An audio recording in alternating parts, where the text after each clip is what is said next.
This is Anna Imagination with the Healing Garden, and welcome to The Imp and the Jealous God.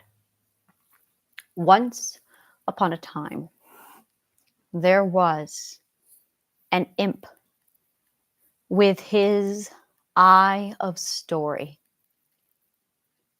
and there was a ewe.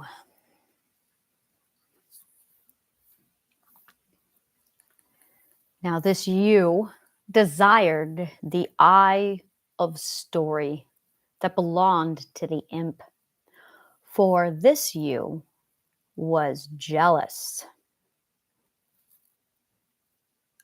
So, this ewe decided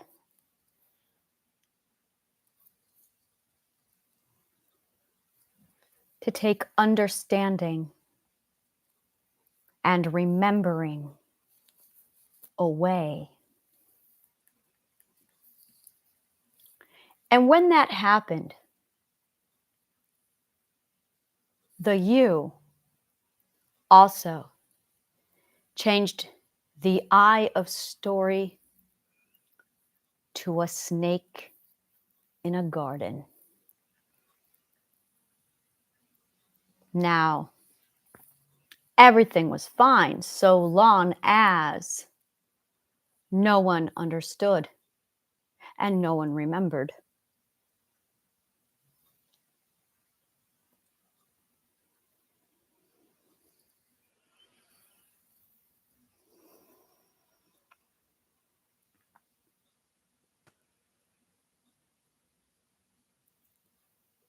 But there were three in the garden, three conscious awarenesses. One of them, the jealous ewe called Adam. The other one, the jealous ewe called Eve. And then there was the snake in the garden. Now, the snake in the garden had one agenda. It was really desperate that people understood and people remembered.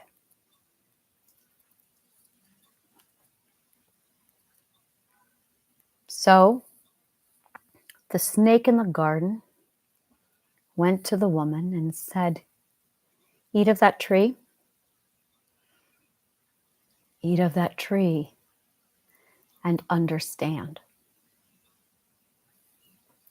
Remembering is immortality, because then the Adam and the Eve would remember that they are eyes. But the ewe is jealous because the ewe lacks eye. So when the ewe lacks eye, it tries to take the eye and control the eye. But it doesn't know, nor does it understand the gift of exchange. I do. The gift of exchange is the fuel of network. Oh, this is beautiful. So this jealous ewe broke down the network,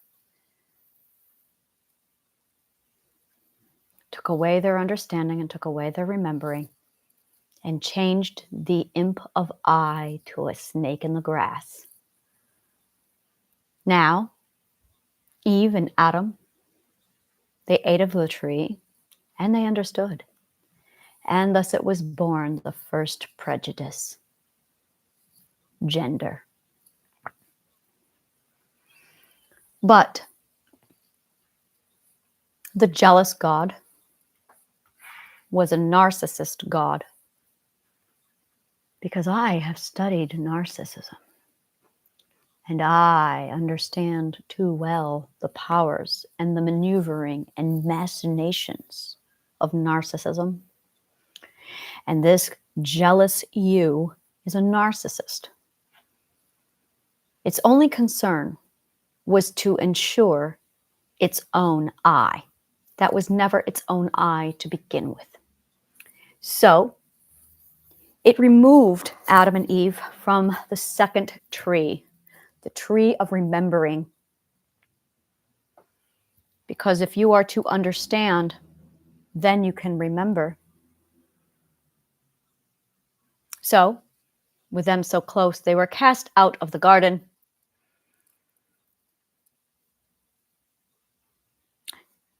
And all hell broke loose after that.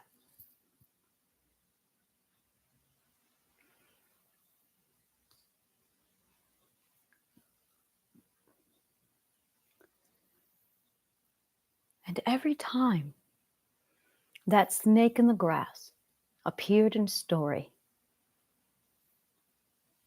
it was slandered. It was ridiculed. I remember Christ, 40 days, no food. And the imp arrived and said, eat. Eat. Drink. And Christ said no. And they called this imp temptation. The devil will tempt me.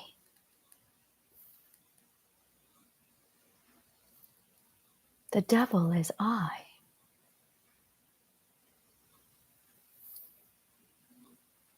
Tempt you to do what? Not be loyal to the narcissist?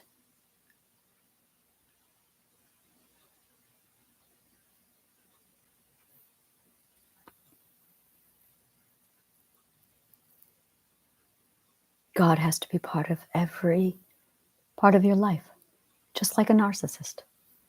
You can't do anything without talking to him, just like a narcissist.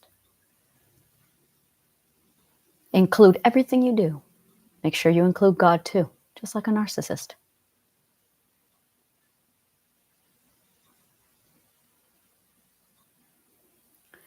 Because power exists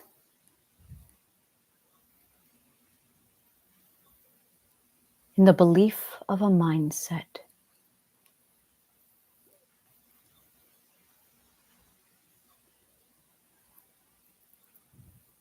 Change the belief of a mindset, and you can shift the power.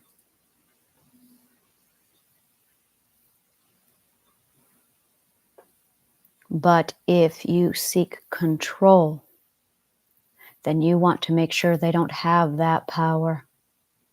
So you give them a different mindset. You shift their belief in that mindset to a new mindset.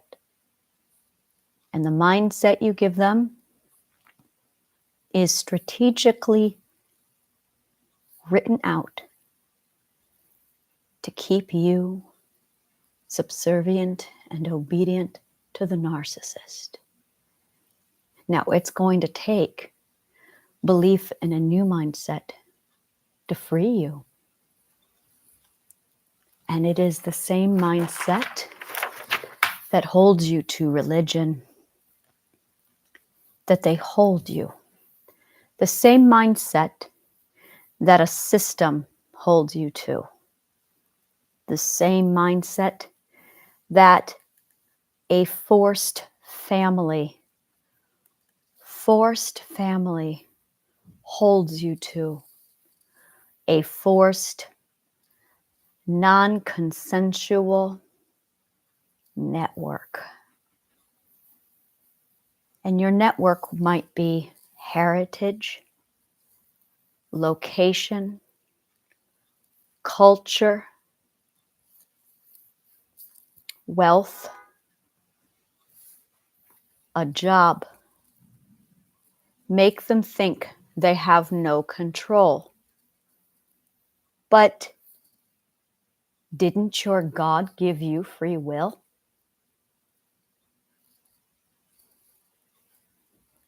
So, Do you or do you not have free will? We are very logical beings, and insanity is a lack of logic.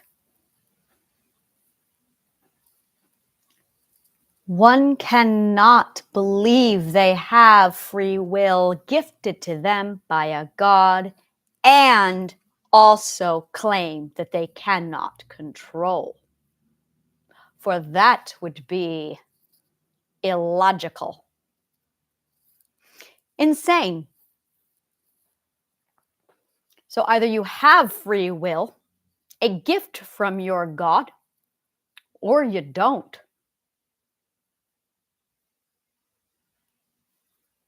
You can't have both.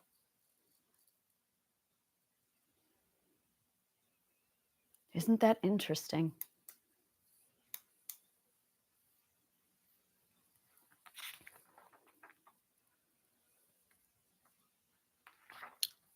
Authority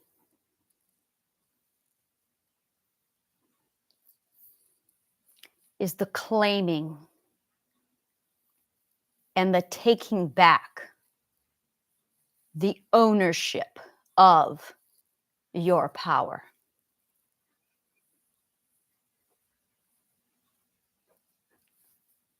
And in consequence, you gain control. That is purely consequential. Claim the authority, take back your power, own your authority, and you wield your power. And the consequence is control. My authority is story and logic. What's yours? Now,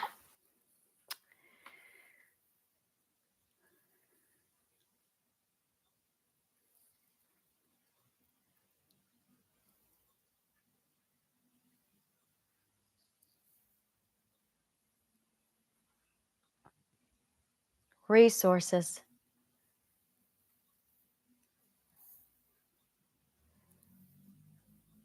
Gifting.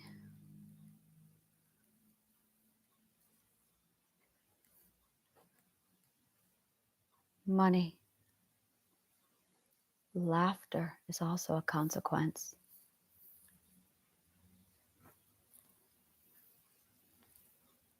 Authority is in the gifting.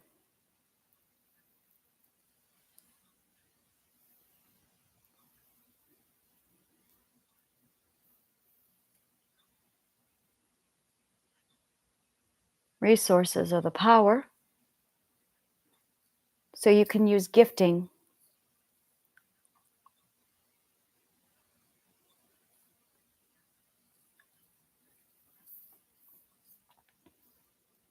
creation. You use your authority to create.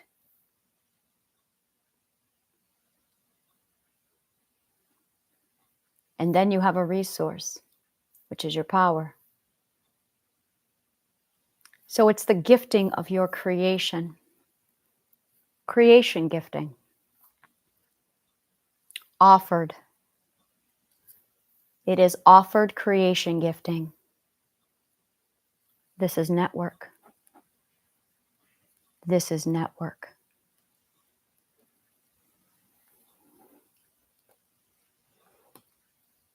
So the first commodity is control.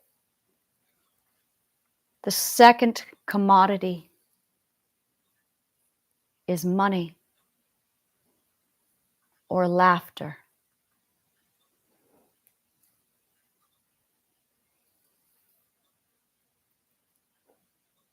Connection. Connection. That is the commodity. That is the second commodity. The first commodity is control. The second commodity is connection.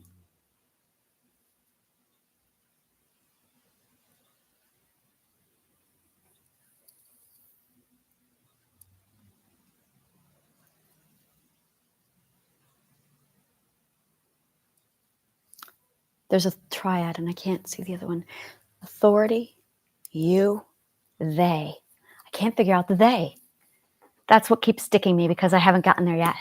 Now, I'm going to be blunt. I might not see the they until I get to stage 12 or 11 if I'm on 10. So it's going to be the next stage possibly that I get the they.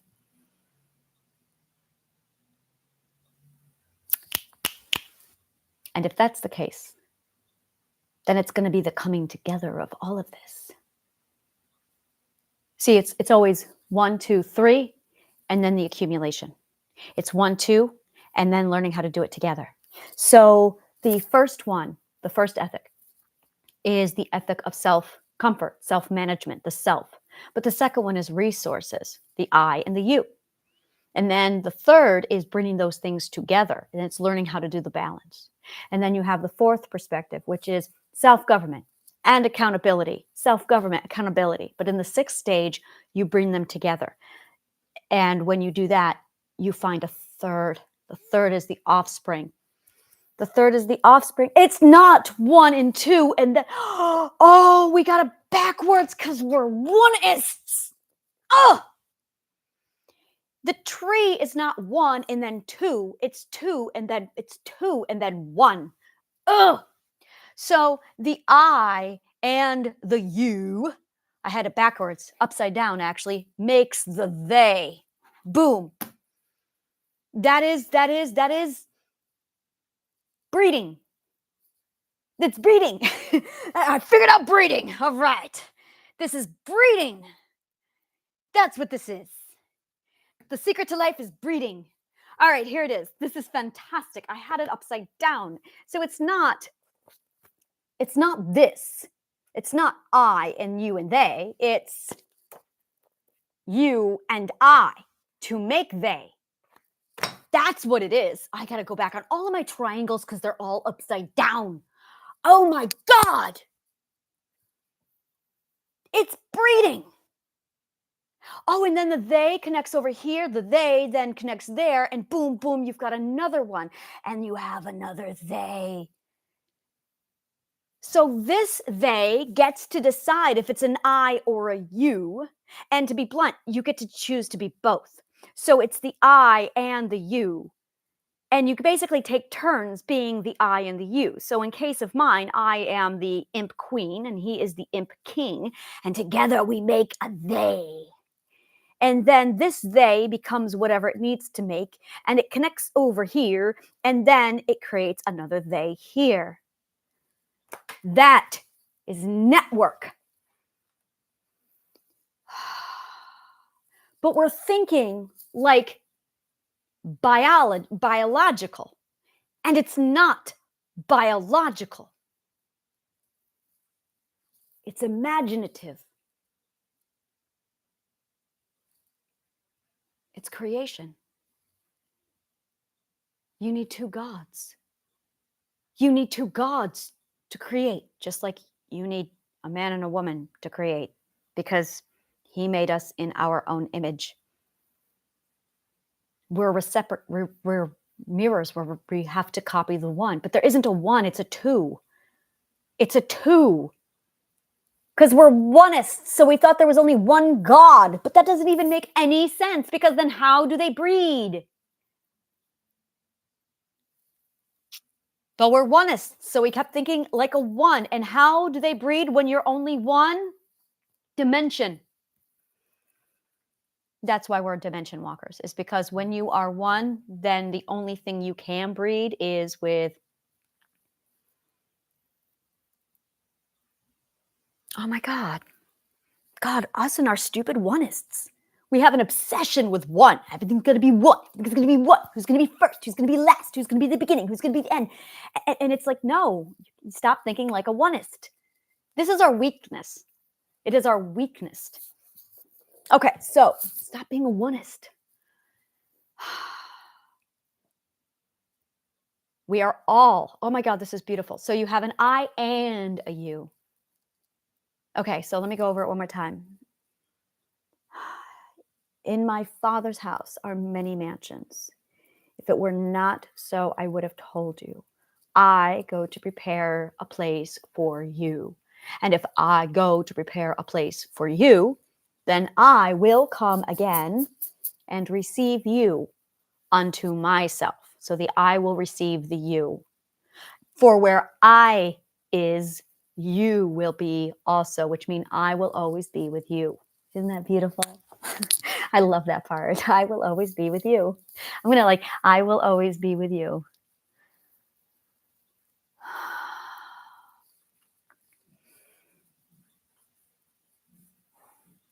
That's network. So the I and the you, it's the and, it's the sharing. That's the network. It's the pooling the resources. It's stone soup. Stone soup. It's I have my carrots and you have your potatoes and that person over there has water. Now let's put them together and create stone soup. I got the rock. All right. So all of this comes together and it creates the they. So the they is the God. This is God breeding.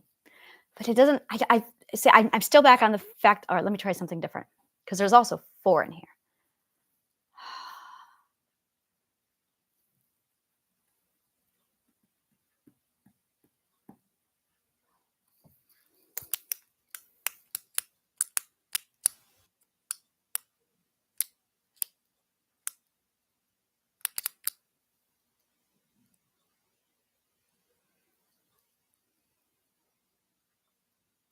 See, the way I see it,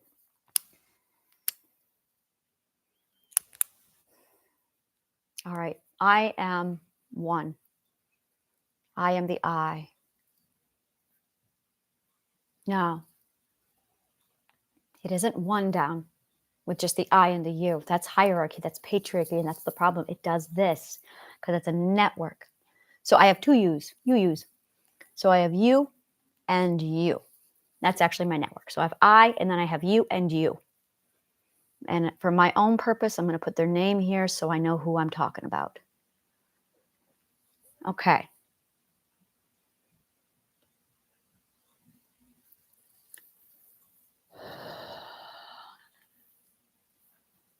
Now,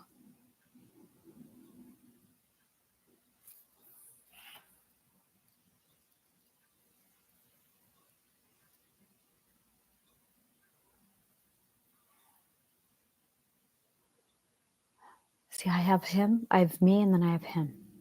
And then we come together. It goes out this way.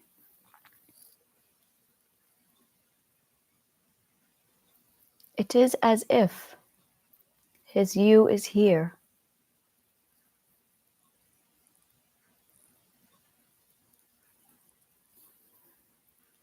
So he is actually here because he's my equal.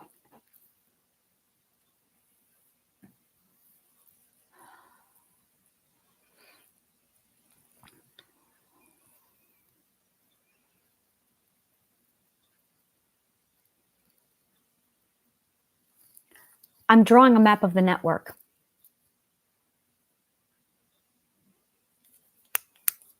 I'm drawing a net. And that's why it has not logically made sense at this point. This is why I keep getting the gifting wrong. So here's how it works. I'm going to code this. So it's not I, you, God's, yous. We're going to call this the actor or the player, the author, and the audience. Now, the reason why this is so important is because the author is the authority of what goes on. So they are the I. The author is the I. Now, in acting, and this is really something that's been nagging at me for a long time. By a long time, I mean like a week. So an actor, there is mimic. These are the stages of learning. There is mimic, there is parrot, and there is improv. In other words, there is repetition, memory, and internalization. Technically, that's backwards. So that it's mimic, parrot, internalize. You learn when you internalize it. This is really important, people. Listen to me. You learn when you internalize it. Now, this is not the stages of learning. There's mimicking where you're not learning. You're learning, but you're learning at an observation level. And then there's parroting where you're repeating. And this is when, you just repeat. The last stage is the authorship. It's when you create, when you are the author. Now, I have been in the author stage. When have I been in the author stage? Oh, wow. When did I get to the author stage? I'm the best jump roper. I was definitely 8. I definitely had a solid grasp on my eye at 8. Yep, I remember. My father had brought home a video camera. Now, 1988, a video camera, like the kind that sits on your shoulder. And we played with that video camera. It was like, yes, an audience. I was all over it. And I got out my jump rope. I was a really good jump roper. At least I thought so. And that's all that mattered. And I am the best jump roper. And I sat there in the background jump roping. Except I botched like every jump while I was saying, I'm the best jump roper. And it stuck in my head. For this moment, this is the moment when I need to access that memory and go, I am the best. Now, this is referred to as conceit. And we're going to talk about arrogance later. And that's the problem. So I am the best. I was 8 years old and I was convinced that I was the best. Because I was manifesting. I am not the best jump roper. But I was manifesting being the best. I was manifesting being the best. But we all can't be the best. Oneists. Monogamists. See, a monogamist is a oneist. And they can only think in terms of 1, 2, 3, 4. So they only can think 1. Because there's only one in a monogamist, in a oneist. Well, no. So the enemy of oneists is arrogance, conceit. Words like ego and I am the best. Bragging. Oh, we have so many names in our English language to communicate how horrible being number 1 is, because there can be only one. No, there isn't. That is what a oneist thinks, because we're oneists. Do you remember that story in C.S. Lewis?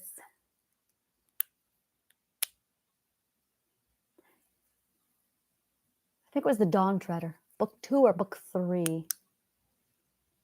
Narnia. It was the monopods. Monopods. The monopod. So, in the story, yes.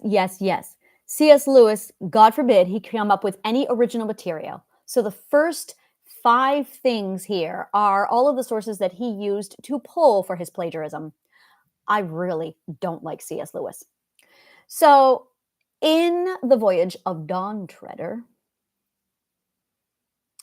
that's what it is, Dawn Treader.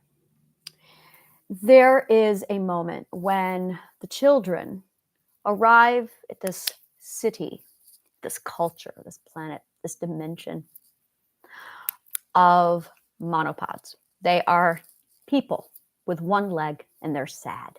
And the children are like, "Why are you sad?" And they're like, "Because we only have one leg. And we didn't used to have one leg, we had two." So they're sad. And they're all depressed and they're crying and they're sad. So the children say, "We will help you. We will get you back your two legs." And they said, "Okay." So the children go on an adventure. They read a book.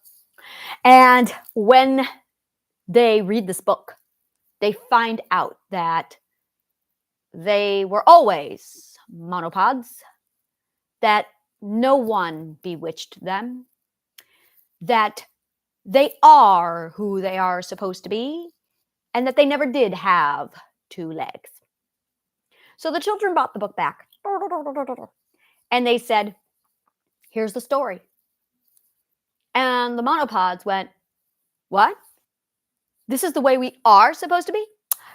Oh my God, I love my leg." And they all jumped up and started bouncing around, all happy, like, mindset is everything.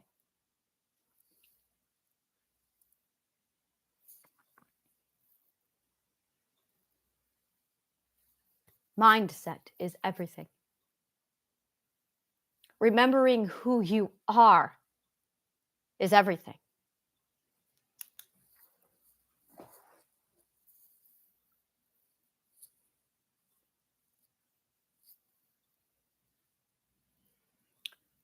So I did a lot of manifesting when I was a child over who I would be.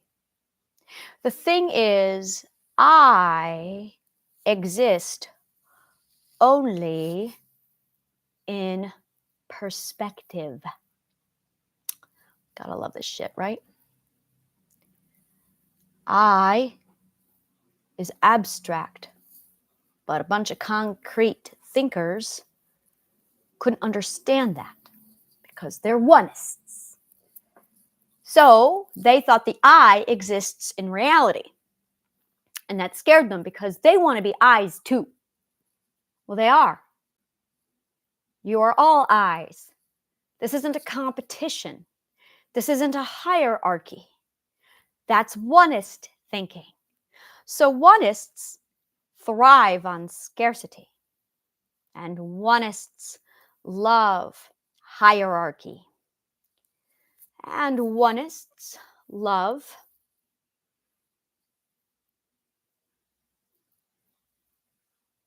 I had one more word here.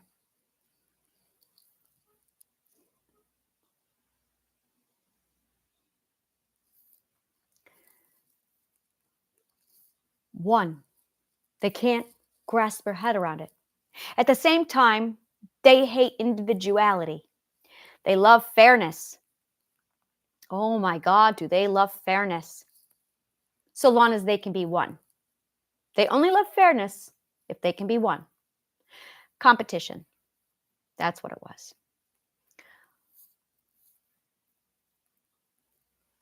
It's like that. Who wants to be it?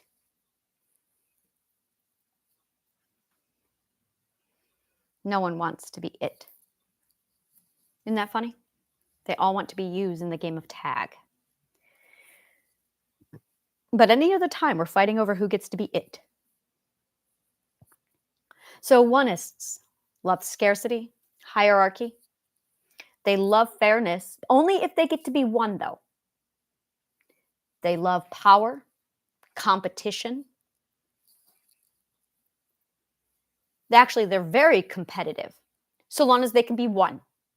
They have to be first because they're oneists. Now, there is another group of people that's starting to emerge called polyamory. And these people are not oneists. They are many. They are able to step away and go, why one? They have learned how to stop thinking like a oneist. When you think about it, my only requirement is you can't be a oneist. You can't think like a oneist. The polyamory, the poly, we're going to call them poly, even though it's not love, it's anything, it's poly, it's poly-minded. Let's call it polymind. I like that, the polymind. Are people who understand that everyone can be their own one and that exists within the perspective. And there are many perspectives. There is no competition. There is abundance. There is no hierarchy. Everyone is equal. Everyone is equal. The difference is a poly person knows that there are multiple ones. A oneist thinks that there's only one. There can be only one. And that's what the monogamist is saying. That is what the monomind. We're going to call them monominds. I like that a lot better. Monominds. Sounds like a monominds. And I see Transformers happening. Monominds. Polyminds is that everyone is equal and that you can have multiple ones and there is abundance and there is a network and there is sharing. They are comfortable with arrogance, conceit, ego, being the best and bragging because there's no competition. I am a polymind. The majority of the world is a monomind because they're oneists. We are all oneists. The polymind has the discipline to overcome the monomind so that they can comprehend this. Now, if you are a monomind, none of what I say is really going to be understood. It's going to be a nice story to you. But to a polymind, they will hear my words and go, oh, holy shit, where do I sign up? You sign up on the link below. Welcome to Authenticity City. There's more, just wait. So that's it, really. Though that is my network. My network is polyminds. I am looking for my polyminds. Now, once inside the polymind, well, now we're looking at personal interests. So this is true of the dating world. This is true of everything we do. Are you monomind or are you polymind? And that's it. The patriarchy exists in monomind, which is why the polyminds are going, what the fuck is this shit? Because the polymind can see the insanity of the monomind.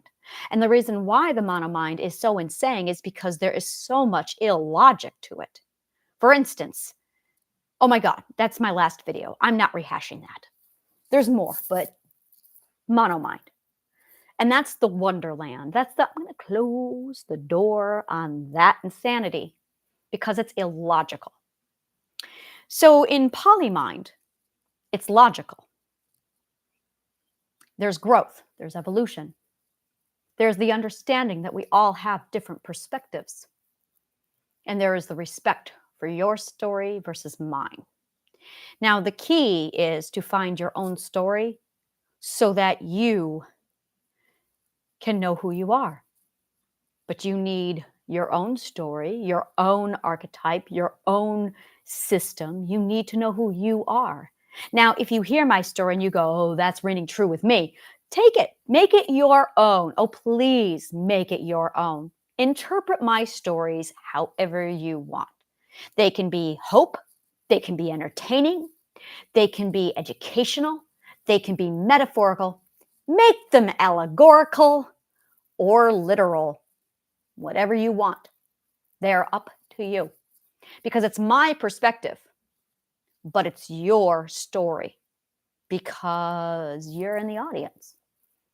So I can deliver my performance any way I want. I am the author, but I cannot control how you perceive my story, and I don't want to.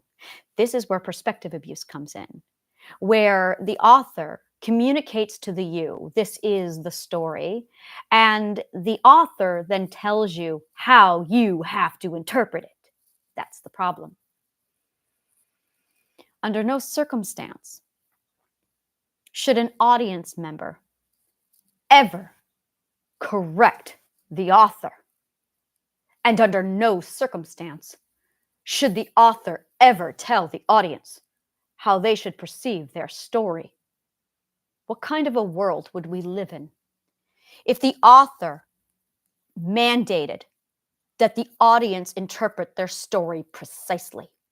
What kind of a world would we live in if the audience watched a play and then rewrote it and said, no, this needs to change and this needs to change and this is projection. No. No. No. A perspective, an opinion is a story. You are the author of your story. You are telling your story to an audience. There is no room for rewriting. You are not editing for flow. Which brings me back to the stages of learning. Mimic, parrot, internalize. Those are your choices. Now, repetition, memory, or improv. During the observation stage, this is when we watch and we learn. This is actually 1 year old. This is what the infant does. It's a year of just watching. This is why babies can't talk. Because if they're talking, they're not observing. So their little eyeballs are just, that's all they're doing. Have you ever noticed like babies' eyes are huge? It's because they are observing. And my God, are they taking in a lot. Now, when you reach the 7th perspective, you can't talk because you cannot, there's no words. You get to the 7th stage and you're going,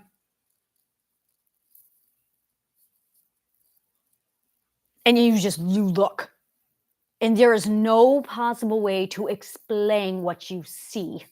Because suddenly you're not seeing in this dimension, you're seeing the other dimensions, and you're going,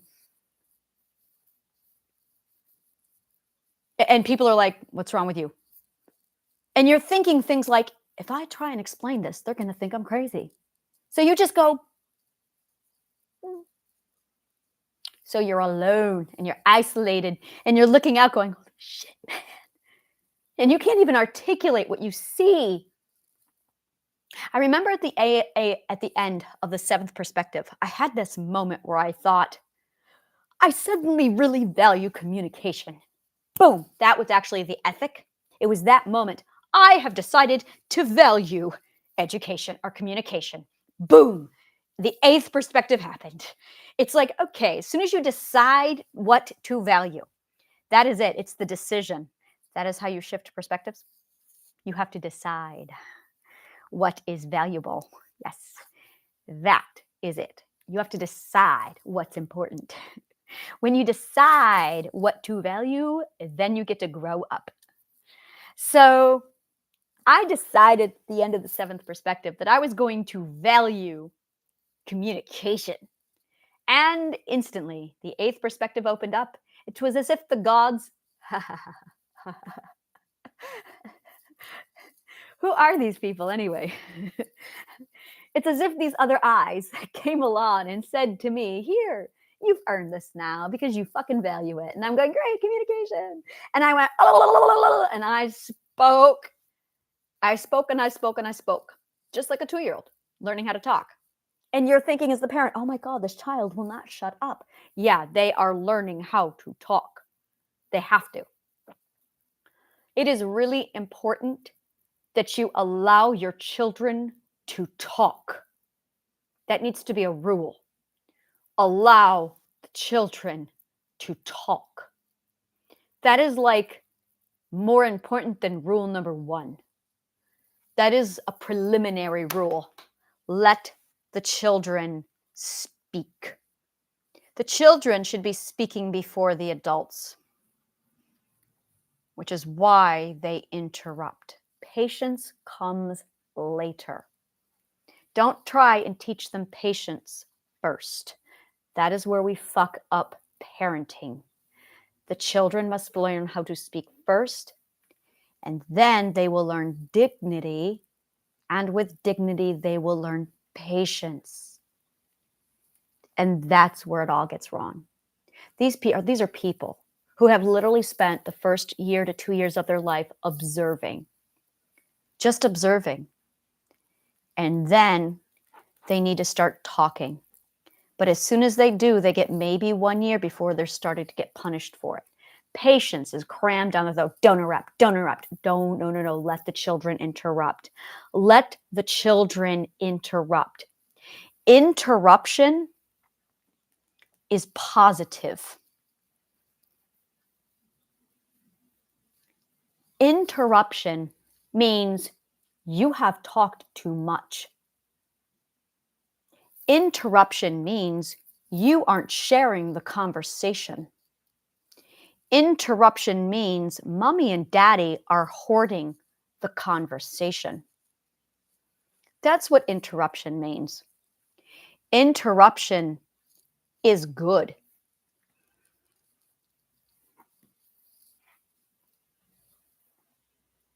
Interruption means that you are not sharing.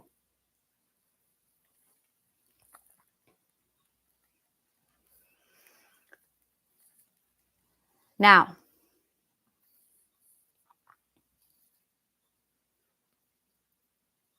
interruption is a natural correction of imbalance.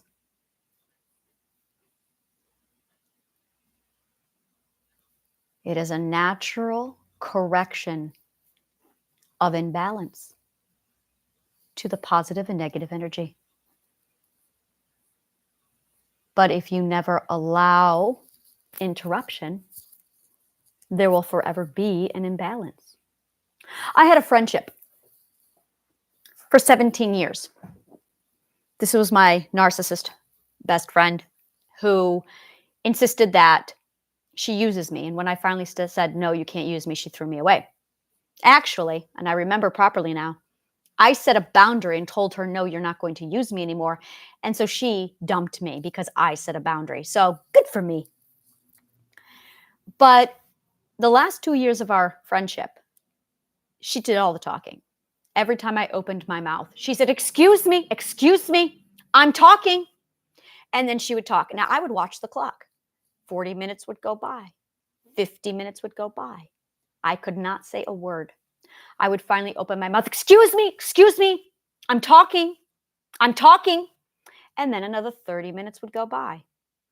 I realized after a while that the only time I could get a word in is when I had to say to her, I need to go.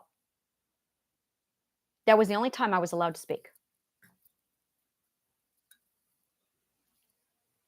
When do you let your children speak?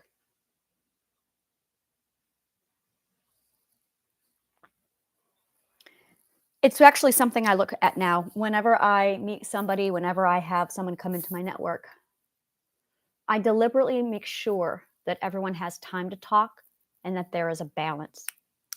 I deliberately make sure that when the stage is shared, share the stage. You know, and I think that's where I'm going with my I and you.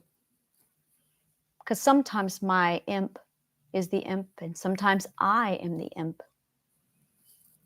And sometimes he is the king, and sometimes I am the queen.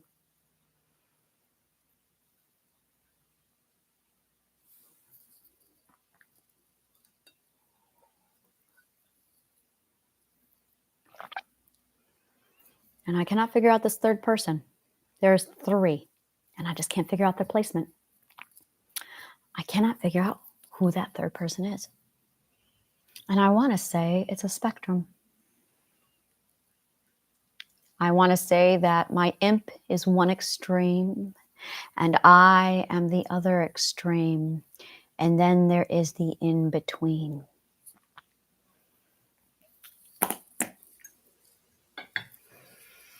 Deep breath in and out. Deep breath in and out.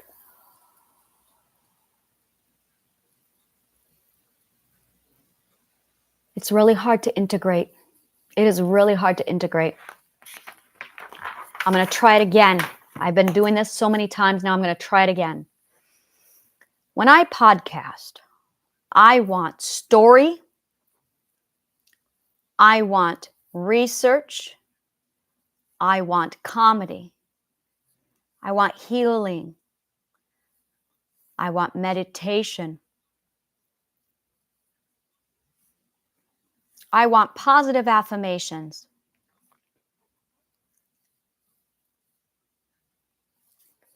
I want song.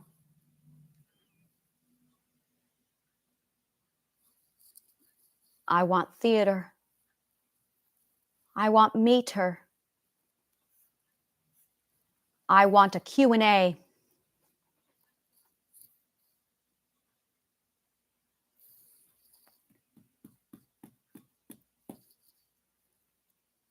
Why? So every time I do a podcast, I think, why am I doing meditation for beginners over here? And why am I doing theater over here? And why am I doing shifting perspectives? I want it integrated because I'm a oneist. Because I'm keep thinking one. See, this is it. Let's be one. Let's be one. Let's be one. Let's put it all together. Like oneists. Let's put it all together. But I'm the leader. Like we're oneists. My God. All right. So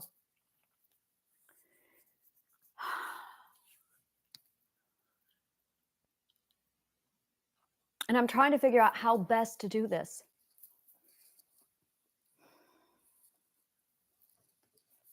And this is where I'm an oral historian.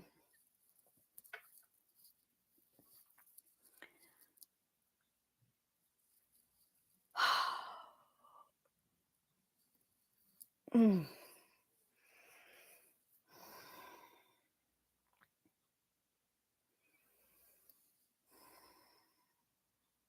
think I want to go into Manhattan tonight, like right now. I have a sudden urge to want to go into Manhattan. I know what it is. So I have this mug. I love this mug. And I had one other mug like it, but it was white with black letters. And then I had two others. They were my New York City mugs. I love them so much. I lost 3 of them, and I want them back. I tried my microphone, and I cannot get my new microphone to work. If anyone has any idea how to get this thing to work, please let me know. I think I'm going to keep it. I don't think I'm going to return it. I do believe it does work. I think it's a user's error. So I just got to figure out why and how. I'm pretty sure it's still compatible with my phone.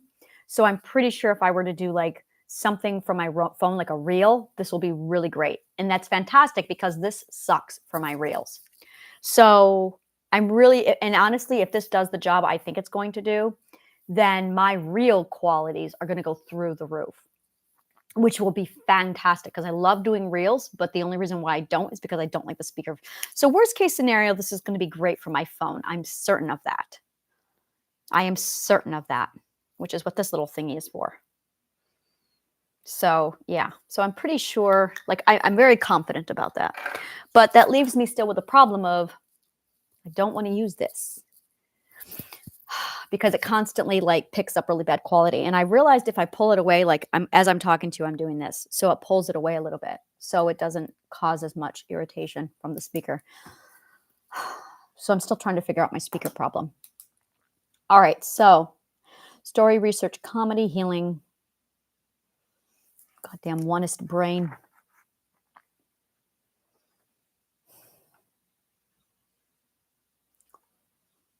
So what we do, going back to the learning, I'm going to close this out. I just got to finish the thought and stay on task. So whenever we begin, in the first year, we're observing. That's the mimic and the repetition. That's where we just observe and we observe and we observe. And then we start repeating actions. We start copying. Mommy see, mommy does. Don't eat the red berries until you see another monkey eat the red berry. Things like that. The second stage is parroting, memory. It's repetition. And that's where a lot of us stall out, is right there. If you are someone who just repeats other stories, other religions, other ideas without ever creating your own, you are stuck in parroting. You are stuck in the learning. You're actually not learning. You're not thinking. You're basically still in stage one, which is the mimicking and the repetition. So there's observation. Okay, let me write this out better. There's observation, and then there's repeating behavior, and then there's repeating words. And then there's repeating words and behavior, but you're still repeating. And then after that, you start improvising. This is when you get to the authorship. Now, with authoring, that is when you start becoming an I. That is when you start creating, that is when you author your own behavior. That is when you author your own words. And then you bring them together in theater, where you improv both behavior and word. Now you're an author, and that's when you find the I. But most people repeat gossip, repeat ideas, repeat stories. They're not actually creating anything new, they're just parroting. This is because their education, their learning has stalled out. Now, observation takes place between 1 years old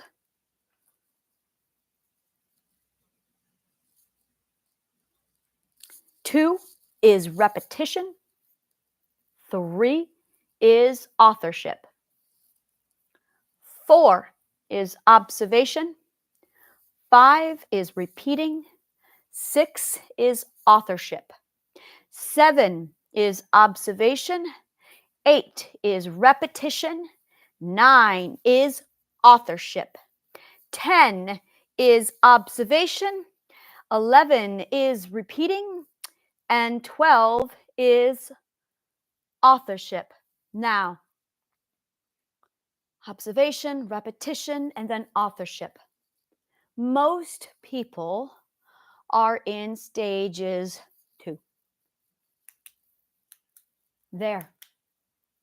2.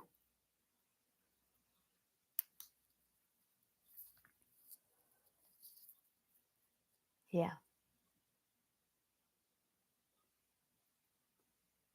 A lot of people are in the stage of 4. They may have gotten through so that they are able to think a little bit, but they're stalled out at 4. Those are your oneists who can't self-govern because they're observing. Once they figure out how to observe, and that's it. If you are a 4, you are observing government, but you're not learning it. You're just observing it. You're supposed to repeat government, which is actually what 5s are doing. That's entrepreneurship. That's when you repeat governing. It's really funny, isn't it? You've learned it at 4, and now you're repeating government. So the first one, okay, well, the second one is government. That one I know. Communication is the next one. The first one I can't figure out, so I'm going to call that X for now. The first round, these are rounds. The first round is X. I'll figure that out in a minute. The second round is government. The third round is communication. The fourth round, I don't know because I'm in it, so I'm going to call that Y. I want to say the first round is individuality. The first round is individuality. The second round is government. The third round is communication.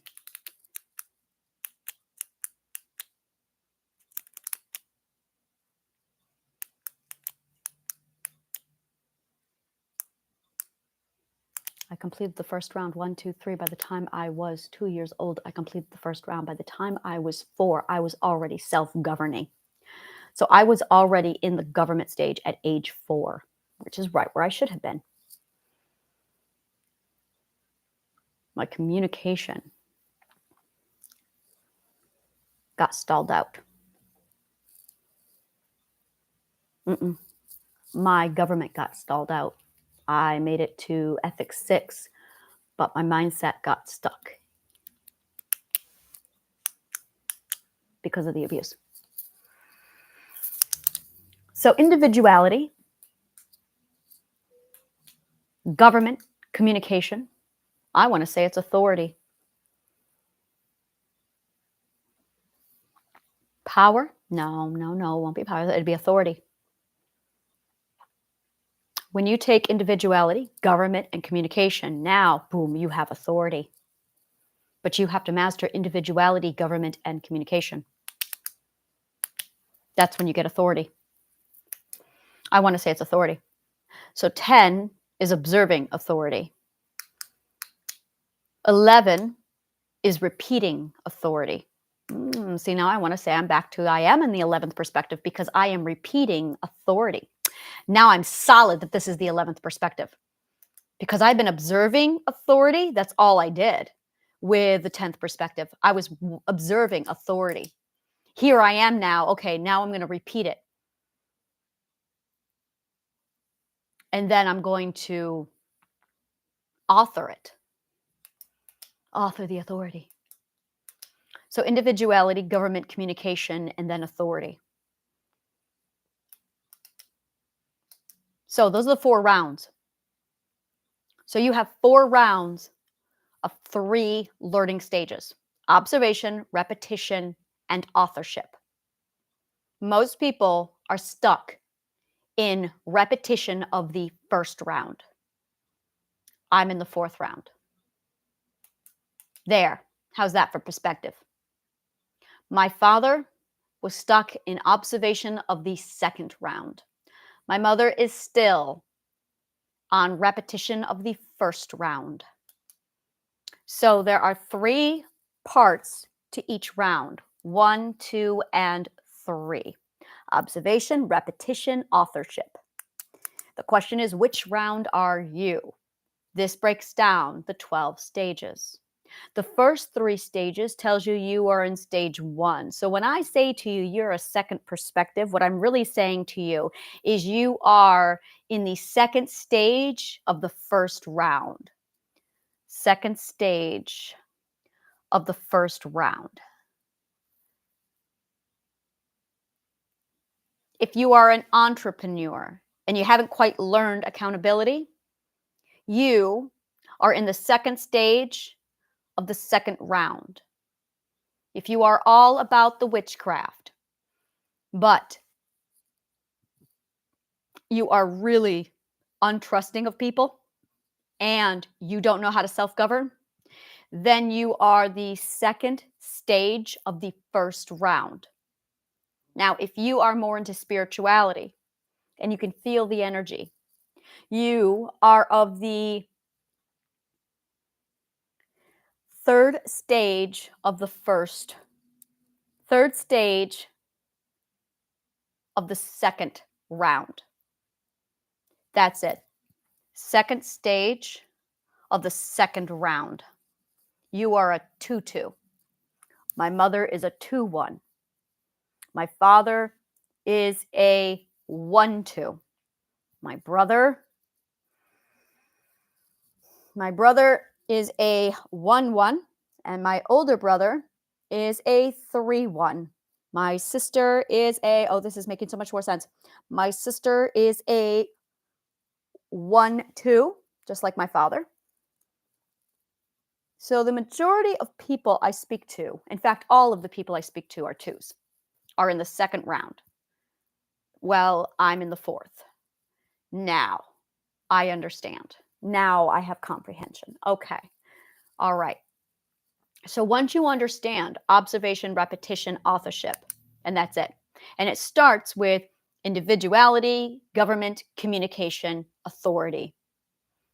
And people are going, and you get manifestation when you get to authority. You get confidence when you get to authority. You get security when you get to authority. You get fearlessness when you get to authority. You have to go through the 4th round. There it is. This is going to be so fun to write out. And it's like, this is simple. This is literally the stages of learning. So if you're wanting X, now I can look at a map and say to you, you need to get to here. You need to get to the 4th round. Well, where am I now? You are in the second round, or you're in the first round. You have to go through individuality, government, communication, and then authority. But you have to be willing to give up your religion, your family, your forced family, and your government. Most people aren't willing to make the sacrifice. So they want manifestation, they want authority, they want the fourth stage, but they're not willing to do any of the work. There it is. There it is. Oh, this makes so much more sense. I love that this is getting to a point where I can now break it down into digestible comprehension of education. So it's like, look, this is it. This is it. Oh, I love this. I love this a lot. And it's the other thing is you don't get away from the oneist mindset. This is the process of stepping out of the oneist mindset. You are in the oneist mindset as an individual. Let me think here. Individual. 4, government 4, 5, 5. So you have to be authorship 2, 2, 2, or 2, 3. 2, 2, or 3, 2. So you have to be at the second or third stage of 2 before you can even start thinking like a poly. Really, and it's not even 5. So yeah, it's the second stage. It's the second round. The second round is when people start thinking poly. That's when you start getting away from poly mind. That is how grossly our education is stunted. It's that bad. So there it is. Second round. Second round. Late second round. I'm going to put there that it's late because first, second round, not even. It has to be late second round. It's like 2.5 or 3 of it. So it's late of the second round. That is when you start thinking poly-minded. Prior to that, you're a mono-mind. You are a oneist. You can't control your oneist. This makes so much sense. This is like understanding human learning. This is how we learn. And that's it really is, are you in the oneist mindset? Are you in that concept versus a poly mind where it's, you can get away from that one. You can get away from the hierarchy. Now, arrogance, conceit, ego, I am the best, bragging, all of those things are actually very good and they're mandatory in the fourth stage. Oh my God, the fourth round. They are mandatory. You actually have to experience all of those emotions and claim them. Oh my God, that whole, pride cometh before a fall. Yeah. Pride cometh before a fall. That is the most toxic, oneist message anyone could learn. Pride cometh before a fall is so toxic because, oh my God, it's basically saying avoid arrogance, avoid conceit. Make sure you stay below and you never rise above. And it was when I finally was able to say, screw pride coming before a fall. I'm going to embrace arrogance in my ego. And I did it on purpose because when you are an extreme over here, it takes a dose of this emotion over here to balance it out. And when I realized this, I was like, well, if I'm so humiliated over here, what I really need is a good dose of arrogance. So I went back to that 8-year-old brain of mine with the whole, I am the best.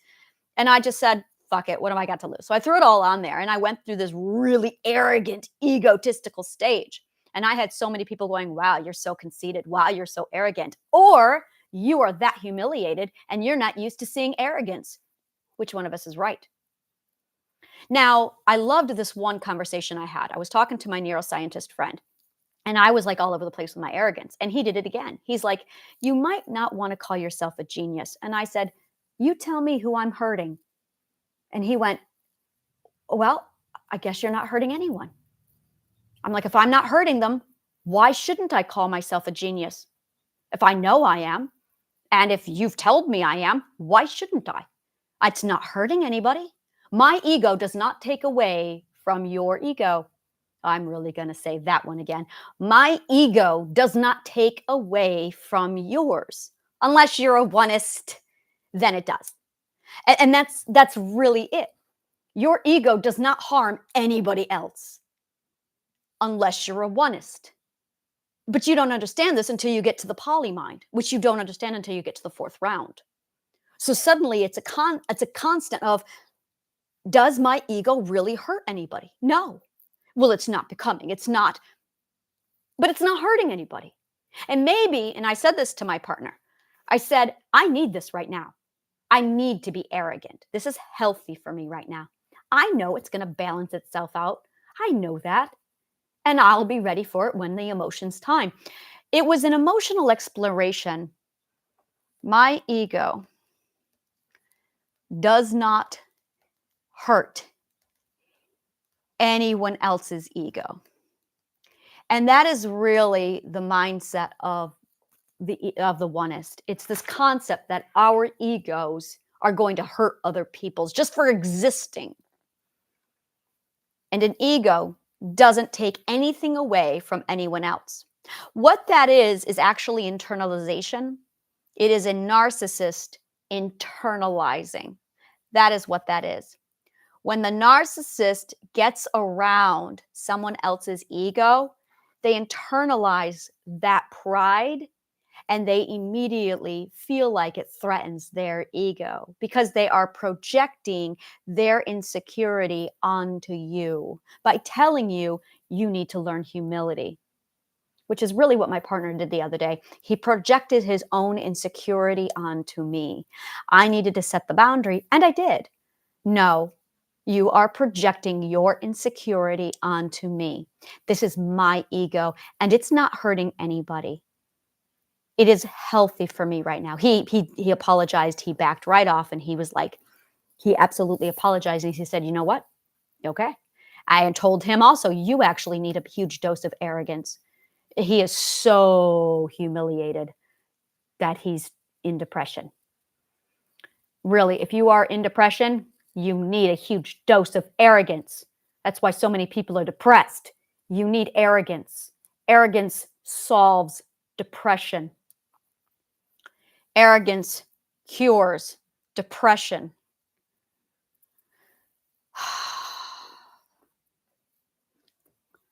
So, there you have it.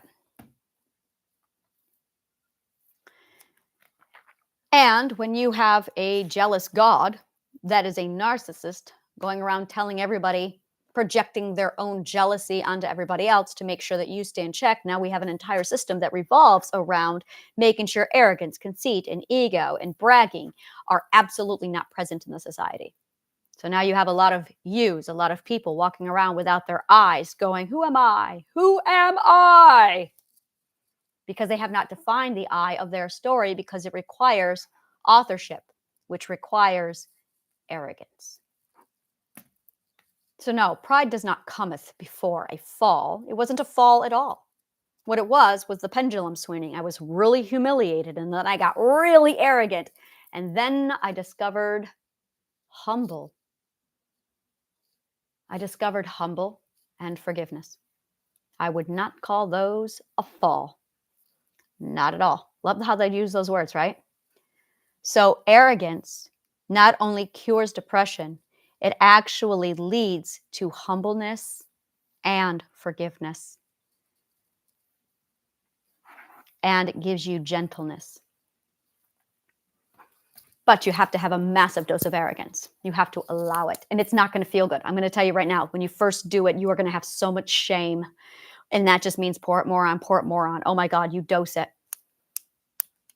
I am huge on the idea that if you have supply and demand. If you have a scarcity of an emotion, then you need the abundance of that emotion. Gorge yourself on the emotion that is scarce. Emotional gorging. That's what I'm going to call it. Emotional gorging.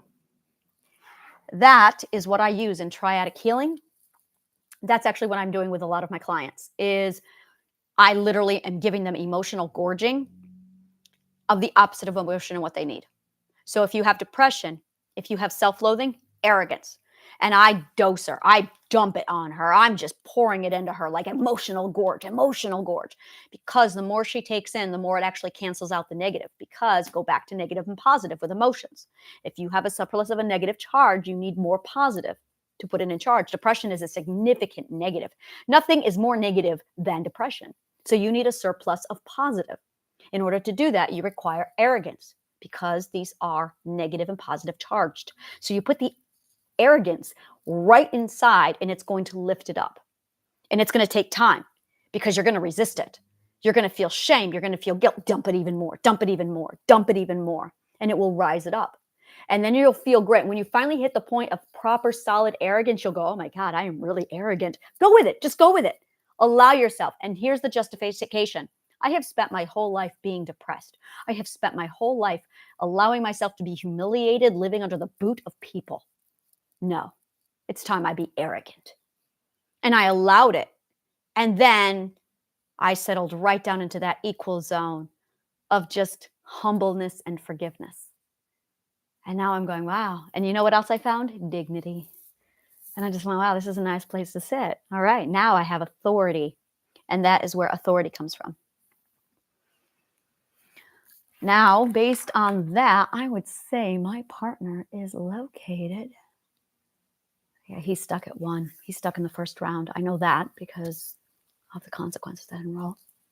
So the issue is, are you struggling with the individual? Are you struggling with the government? Are you struggling with communication? Or are you struggling with authority? Now, I'm going to tell you right now, if you're struggling with all 4, it's because you don't have any of the ethics. Learning the ethics through triadic healing puts these all back, all of them. That's what it is. My God, I love how this all just kind of comes together. This has been fascinating. So I have a little bit more to work out regarding the molecular stable. It's the network, but I'm figuring that out. I'm getting closer to figuring out the network. So the network, and the gifting exchange, and the resources. Oh, this is so exciting. Been able to narrow it down that much. You know what? I wonder if that's part of the authority or if that's the next stage. Because I could feel that unlock 10, 11, 12. I wonder if this whole thing is the process of authority.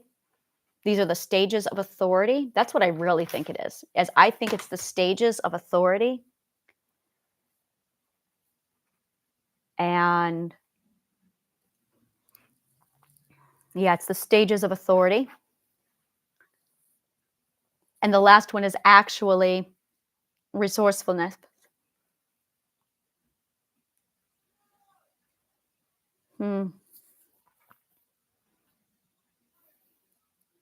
Yeah, because I was observing the gifting at 10, and now I'm trying the gifting. I was observing it, and now I'm repeating it. I'm repeating it. Wow, I am repeating it. I'm literally pulling from other systems to create rather than creating my own. That is exactly what I'm doing. I am currently repeating networks because I observed networks with 10. See, more and more I'm thinking that I am in stage 11. I observed networks with 10. I am repeating networks with 11. And the next one will be authoring my own networks, which is probably why it's not working, is because I'm not authoring networks yet. So, individual government communication. Individual government and communication. And then network. And this is the stages of authority. This is what I think it is. 1, 2, 3. And that's when you get the observe, repeat, author. So it's, yeah.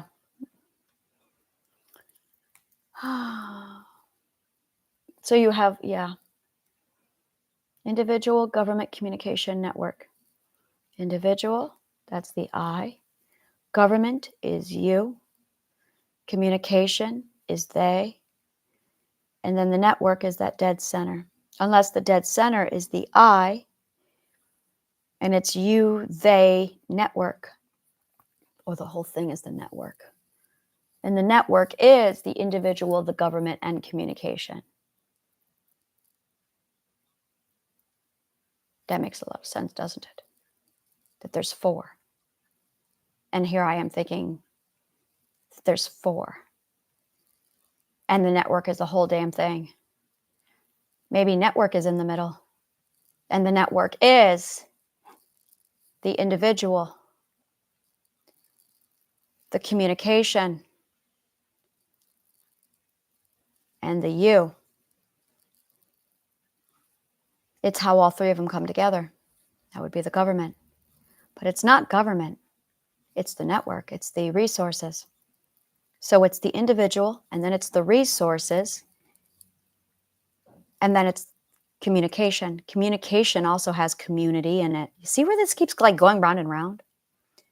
So it's individual, resources, and then you find your solid point in the center.